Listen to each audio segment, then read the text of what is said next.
Welcome, fight fans. MMA Station is here to bring you another epic combat story. In this episode, we will talk about the Nate Diaz, Jake Paul boxing show. How do the MMA and boxing communities feel about it, and what's the outcome for both fighters? Get ready and let's go. The clash between MMA's finest, Nate Diaz, and the YouTube-returned boxer Jake Paul stirred up significant uproar among fight fans.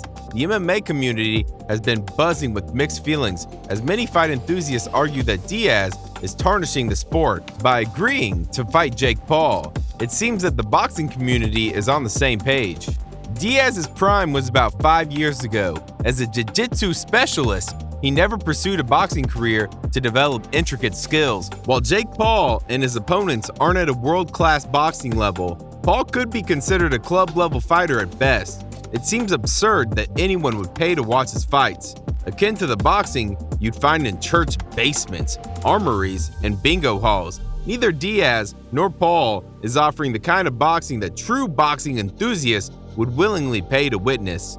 They are catering to those who lack better judgment or can't discern the quality, or at least haven't considered the age of Jake's opponents. If Diaz were 32 instead of 37, there might be some sense in this matchup, but at 37, his best athletic and fighting days are well behind him. He's no longer a serious contender in MMA, and his ability to counterpunch effectively has waned. Paul has boxed more, dedicated over 3 years to full-time boxing training, is 12 years younger, and should logically be the favored contender in a fight between the two.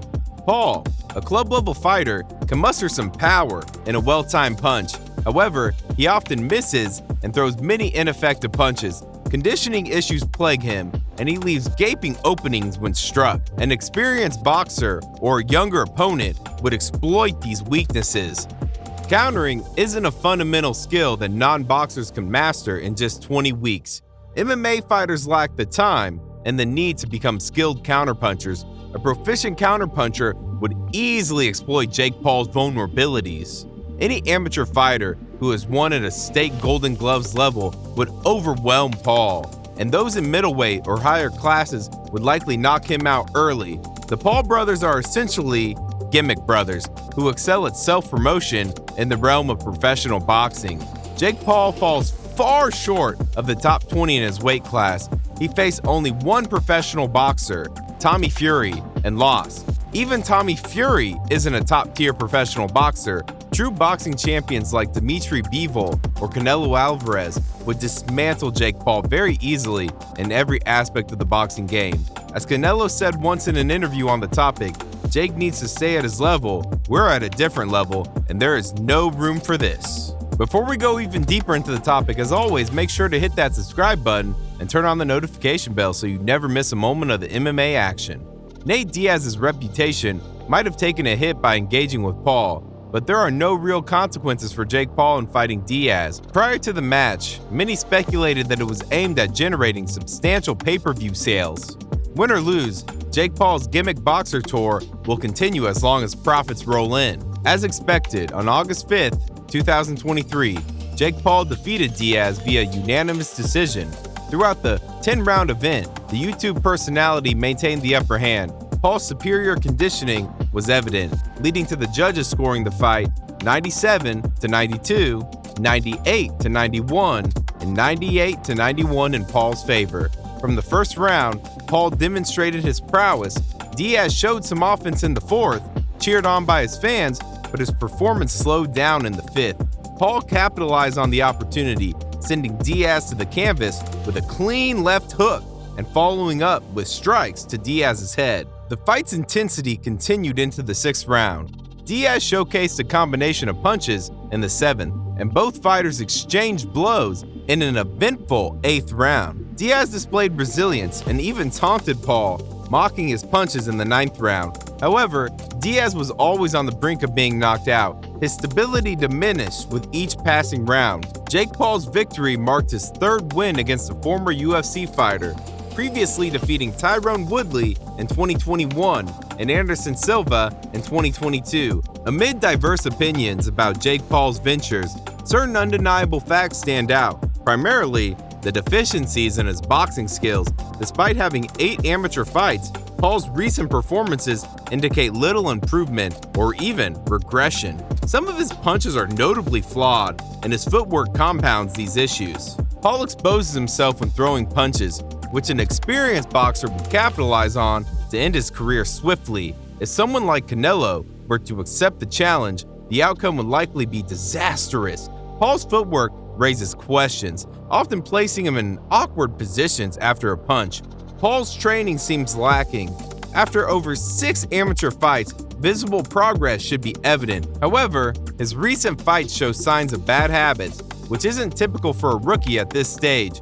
Additionally, his cardio appears subpar. A fighter of his age shouldn't tire so quickly.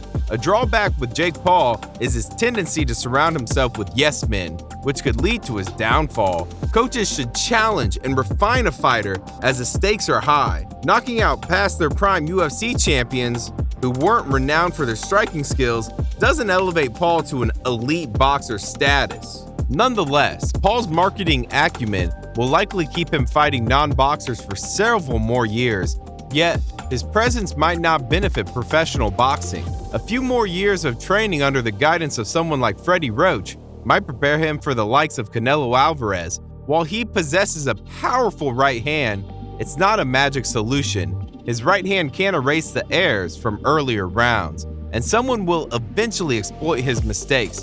Dana White should consider adding a clause to contracts preventing fighters from engaging with Jake Paul, as his fights reflect poorly on UFC's boxing skills. Though the exact fight purses remain undisclosed, speculations exist. It proved a lucrative endeavor for both fighters during fight week. Jake Paul revealed earning over $30 million for his loss to Fury in Saudi Arabia. Based on current estimates, Paul's fight purse likely exceeded $2 million, and as a promoter, he stands to gain much more through pay-per-view shares, ticket sales, and bonuses. His total earnings could easily surpass $10 million. These numbers are interesting, but wait to hear what happens with Nate Diaz's account. Before that, as always, stay informed by hitting that subscribe button and turning on the notification bell so you never miss a moment of the MMA action. Nate Diaz's manager, Zach Rosenfield, indicated that Diaz would benefit from various revenue streams tied to the event, including pay-per-views, tickets, and merchandise.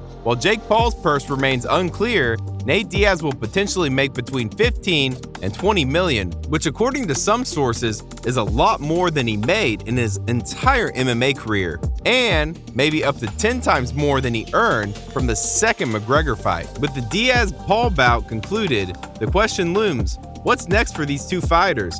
Following his loss to Tommy Fury, Jake Paul turned down a rematch and chose to fight Diaz instead. After his victory, Paul called out Fury, who has a scheduled fight against KSI on October 14th. Paul is also signed with the Professional Fighters League and plans to make his MMA debut next year, offering Diaz $10 million for a PFL cage fight. Diaz responded, asserting that a co-promotion with his Real Fight Inc. would be necessary. Diaz's representative, Zach Rosenfield, hinted that the price would need to be higher than $10 million. Diaz, at 38, made his professional boxing debut at 185 pounds, the heaviest he's fought in his lengthy career.